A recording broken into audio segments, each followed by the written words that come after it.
US में presidential elections campaign के दौरान इलॉन मस्क ने खुलकर डोनाल्ड ट्रंप को सपोर्ट किया था और जब ये कंफर्म हुआ कि डोनाल्ड ट्रंप ने इलेक्शन जीत लिए हैं और वो यूएसए के अगले प्रेसिडेंट बनेंगे, तो अपने नए एडमिनिस्ट्रेशन दैट इज ट्रंप 2.0 में एक इंपॉर्टेंट प्लेस भी, एक इंपॉर्टेंट पोजीशन भी इलॉन मस्क को मिली है। इलॉन मस्क विवेक रामास्वामी के साथ लीड करेंगे डिपार्टमेंट ऑफ गवर्नमेंट एफिशिएंसी का। अब अगर हम इलॉन मस्क को देखें तो वो स्टारलिंक को ओन करते हैं, वो टेस्ला को ओन करते हैं। दैट मीन्स उनके पास इनॉर्मस इकोनॉमिक रिसोर्सेज है, प्लस वो दुनिया का largest social media platform x, जिसे पहले ट्विटर कहा जाता था, उसको ओन करते हैं। That mean he has enormous access to social media. इस वजह से ये देखा जा रहा है, स्पेशली जब से ट्रंप ने इलेक्शन जीते हैं, कि जो पॉलिटिकल इन्फ्लुएंस है इलॉन मस्क का, वो अब यूएस से निकलकर दूसरे देशों में जा रहा है, दूसरे रीजन्स में जा रहा है।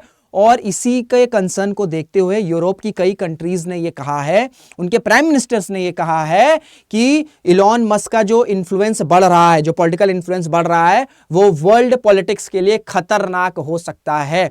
तो किस तरीके से, स्पेशली पिछले कुछ महीनों से इलॉन मस्क का पॉलिटिकल इन्फ्लुएंस बढ़ रहा है, इसको समझने की कोशिश करेंगे। पिछले कुछ महीनों में जो रीसेंट इंसिडेंट हुए हैं, जो केस स्टडीज हुए हैं, उसके जरिए। नमस्कार दोस्तों, मेरा नाम ऋषभ सिंह है, you are watching current affairs part by 247। इस तरीके की न्यूज, एनालिसिस, अपडेट आपको इस चैनल पर मिला करती है, तो चैनल को सब्सक्राइब कर लीजिए सो दैट आप अपडेटेड रहें, चाहे इंटरनेशनली जो हो रहा है या फिर डोमेस्टिकली। नॉर्वे के प्राइम मिनिस्टर ने बोला है कि worrying Norway prime minister on Elon Musk involvement in politics outside USA. अब इनका जो स्टेटमेंट आया ना, उन्होंने ये कहा है, ये स्टेटमेंट पढ़िएगा कि I find it worrying that man means Elon Musk with enormous access to social media. That means कि वो एक्स को कंट्रोल करते हैं या ओन करते हैं, ठीक है, and huge economic resources involves himself so directly in the internal affairs of the other countries. और इस वजह से इन्होंने बोला है, नॉर्वे के प्राइम मिनिस्टर ने बोला है कि यदि इलॉन मस्क अगर नॉर्वे की डोमेस्टिक पॉलिटिक्स में इंटरफेयर करें, तो जितने भी पॉलिटिकल पार्टीज हैं वो उनको इलॉन मस्क से खुद को डिस्टेंस करना होगा। क्योंकि अगर ऐसा होगा तो इससे क्या होगा कि जो नॉर्वे में डेमोक्रेटिक प्रोसेसेस हैं, ठीक है, ये हैम्पर हो सकते हैं, जो कि नॉर्वे या पूरे के पूरे यूरोप के लिए बिल्कुल भी अच्छा नहीं है। तो इस तरीके से नॉर्वे के प्राइम मिनिस्टर ने ये कंसर्न जताया और उन्होंने कहा है कि जो पॉलिटिकल इन्फ्लुएंस बढ़ रहा है इलॉन मस्क का, ये वर्ल्ड पॉलिटिक्स के लिए हैम्पर हो सकता है, या नेगेटिव हो सकता है, या डेंजरस हो सकता है।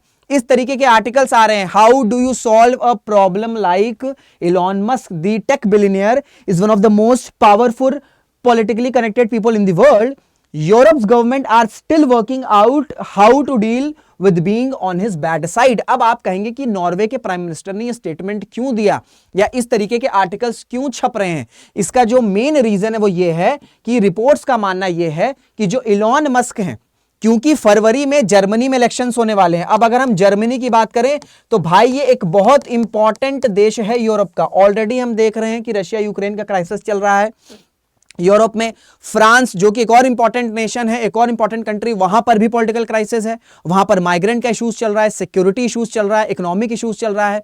एंड इस वजह से जर्मनी जो है एक ऐसा देश है यूरोप में जो काफी ज्यादा स्ट्रांग है। अब जर्मनी में फरवरी में इलेक्शंस होने वाले हैं और जो जर्मनी की पॉलिटिकल पार्टीज उनका यह कहना है कि इलॉन मस्क इंटरफियर कर रहे हैं जर्मनी के डेमोक्रेटिक इलेक्शंस में, और वो एक पार्टी को सपोर्ट कर रहे हैं और उस पार्टी का नाम है AFD, that is far right alternative for Germany. तो कई रिपोर्ट्स का ये कहना है, इवन जर्मनी की जो पॉलिटिकल अथॉरिटीज हैं उनका ये कहना है कि जो इलॉन मस्क हैं वो AFD पार्टी को सपोर्ट कर रहे हैं और अपने इकोनॉमिक रिसोर्सेज, अपने सोशल मीडिया के एक्सेस का यूज करके जर्मनी के डेमोक्रेटिक प्रोसेस इलेक्शंस को हैम्पर करने की कोशिश कर रहे हैं, सो दैट AFD जो है वो जर्मनी में पावर में आ जाए। क्योंकि इन्होंने अभी खुलेआम स्टेटमेंट दिया है कि जर्मनी को माइग्रेंट के क्राइसिस से सिर्फ और सिर्फ AFD पार्टी जो है वो निकाल सकती है। तो इस वजह से नॉर्वे के प्राइम मिनिस्टर का यह स्टेटमेंट आया है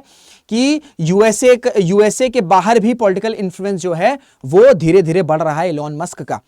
नॉर्वे के प्राइम मिनिस्टर ने बोला, जर्मनी की अथॉरिटीज ने बात बोली है, और लेटेस्ट जो हैं, जो कि फ्रांस के प्रेसिडेंट जो हैं इमैनुअल मैक्रों, इन्होंने भी ये स्टेटमेंट दिया है। उन्होंने ये कहा है कि इलॉन मस्क का जो पॉलिटिकल इन्फ्लुएंस है वो यूरोप के डेमोक्रेटिक प्रोसेस को हैम्पर कर सकता है, और ये जो डेमोक्रेटिक प्रोसेस है इसे बिल्कुल भी हैम्पर नहीं होने देना है, और यूरोप के सभी देशों को साथ में आना होगा सो दैट पॉलिटिकल इन्फ्लुएंस को काउंटर किया जा सके। चाहे जर्मनी हो, चाहे नॉर्वे हो, फ्रांस हो, ये सभी देश जो हैं इलॉन मस्क के बढ़ते इन्फ्लुएंस को काउंटर करने की बात कर रहे हैं। अब देखिए, पिछले कुछ महीनों से जो डोनाल्ड ट्रंप का, जो इलॉन मस्क का पॉलिटिकल इन्फ्लुएंस है वो तेजी से बढ़ा है। अभी कुछ दिनों पहले इन्होंने स्टेटमेंट दिया था कि जो H1B वीजा है, जो H1B वीजा प्रोग्राम है, जिसके जरिए जो अमेरिका की कंपनीज हैं वो हाईली स्किल्ड एम्प्लॉयज को हायर करती हैं, एंड उसमें का 70% जो एम्प्लॉयज होते हैं वो भारत से होते हैं। दूसरे नंबर पर चाइना है, शायद 13 से 15% है रफली जो नंबर है, ठीक है। तो वो जो प्रोग्राम है, H1B वीजा जो प्रोग्राम है वो खराब हो चुका है और उसमें बड़े रिफॉर्म्स की जरूरत है। इस वजह से जो मागा ग्रुप है, जिसका फुल फॉर्म है मेक अमेरिका ग्रेट अगेन, ये एक पॉलिटिकल मूवमेंट या एक मूवमेंट की शुरुआत हुई थी 2016 में, जहां पर सभी ट्रंप के सपोर्टर्स ने ये ग्रुप बनाया था मागा, जिसका फुल फॉर्म है मेक अमेरिका ग्रेट अगेन, जहां पर एक टाइम पर इलॉन मस्क और विवेक रामास्वामी दोनों को बहुत ज्यादा पूजा जाता था, बहुत ज्यादा अप्रेस किया जाता था। अब यही जो मागा के सपोर्टर्स हैं, जो कि ट्रंप के हार्डकोर सपोर्टर्स हैं, जो कि ट्रंप की एंटी इमिग्रेशन पॉलिसी को सपोर्ट करते हैं, वो भी अब इलॉन मस्क के सामने आ चुके हैं। क्योंकि इलॉन मस्क ने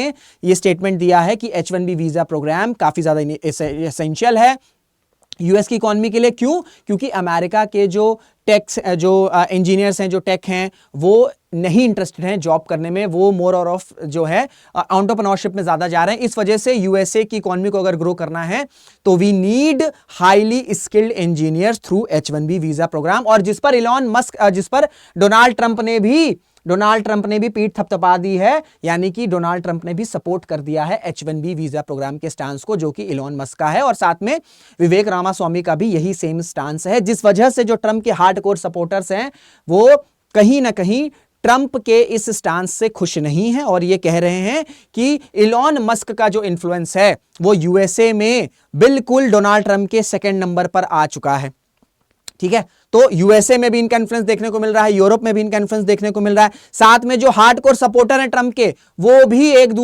भी इलॉन मस्क को क्रिटिसाइज कर रहे हैं, और इलॉन मस्क ने यह भी बोला है कि अगर उन्हें H1B वीजा प्रोग्राम को सही करना है तो उसके लिए वो लड़ भी जाएंगे मागा ऑफिशियल्स या मागा ग्रुप से। तो आप सोच सकते हैं कि इस वक्त कितना इंपॉर्टेंट स्टांस हो चुका है इलॉन मस्क का। प्लस यूरोप का मैंने आपको इंसिडेंट बताया, यूएस का इंसिडेंट बताया। अभी कुछ महीने पहले ही खबर आई थी कि शायद एक सीक्रेट मीटिंग हुई थी, इलॉन मस्क की एक सीक्रेट मीटिंग हुई थी ईरान के यूनाइटेड नेशन के एम्बेसडर के साथ। और इस मीटिंग का ऑब्जेक्टिव क्या था? इस मीटिंग का ऑब्जेक्टिव यह था कि यूएस और ईरान में जो टेंशन है इसे डिफ्यूज किया जा सके, इसे कम किया जा सके। क्योंकि हम सबको पता है कि जब ट्रंप का पहला टेन्योर हुआ था, ठीक है, 2016 से 2020 तक में, तो इन्होंने अग्रेसिवली ईरान पर सैंक्शंस इंपोज किए थे, ठीक है, अग्रेसिवली ईरान पर सैंक्शंस इंपोज किए थे। और यह बोला गया है कि जब डोनाल्ड ट्रंप अपना एडमिनिस्ट्रेशन शुरू करेंगे तो हो सकता है जो मिडिल ईस्ट में क्राइसिस चल रहा है, इजराइल और ईरान के बीच, इजराइल और हमास के बीच, इजराइल और हिजबुल्लाह के बीच, ये पूरी तरीके से गेम चेंज कर सकता है। क्योंकि शायद और बड़े लेवल पर यूएसए जो है वो इजराइल को सपोर्ट करे। तो आप देख सकते हैं कि इस टेंशन को डिफ्यूज करने की जिम्मेदारी भी रिपोर्ट्स के अकॉर्डिंग, एक सीक्रेट मीटिंग हुई थी, इस पे ऑफिशियली कुछ स्टेटमेंट नहीं आया है, ठीक है, लेकिन रिपोर्ट्स का यह कहना था कि एक सीक्रेट मीटिंग हुई थी जहां पर इलॉन मस्क जो है वो ईरान के एम्बेसडर से मिले, और उन्होंने कहा कई सारी पॉलिसीज पर डिस्कशन हुआ, अग्रीमेंट्स पर डिस्कशन हुआ, जिससे ईरान और यूएस के टेंशंस को रिजॉल्व किया जा सके, कम किया जा सके। तो इस तरीके से आप देख सकते हैं कि हर कॉन्टिनेंट, हर रीजन, हर देश में धीरे धीरे इलॉन मस्क जो है वो अपना पॉलिटिकल इन्फ्लुएंस सीख कर रहे हैं। इस वजह से ये स्टेटमेंट्स, ये आर्टिकल्स आ रहे हैं कि इलॉन मस्क का पॉलिटिकल इन्फ्लुएंस वर्ल्ड पॉलिटिक्स के लिए खतरनाक हो सकता है। बाकी इस पर आपकी क्या राय है? कि आपको लगता है इलॉन मस्क आने वाले समय में पॉलिटिकल इन्फ्लुएंस उनका बहुत ज्यादा हाई हो जाएगा और वो इसी तरीके से इंटरफेयर करते रहेंगे, या आपको लगता है कि ये सिर्फ एक वरिंग साइन है, इतने लेवल पर पॉलिटिकल इन्फ्लुएंस इलॉन मस्क का नहीं बढ़ेगा? जो भी आपकी राय है, आप अपने राय कमेंट में जरूर से बताइएगा। तो ये थी पूरी न्यूज। आई होप आपको सारी चीजें क्लियर हो गई होंगी। कोई डाउट होगा तो अपने डाउट आप कमेंट बॉक्स में पूछ सकते हैं। वीडियो को एंड करते हैं, पर अगर वीडियो अच्छी लगी है तो इसे लाइक जरूर करिएगा, शेयर जरूर करिएगा और कमेंट भी जरूर से करिएगा। तो मुलाकात करेंगे आपसे अगले वीडियो में। जय हिंद, जय भारत।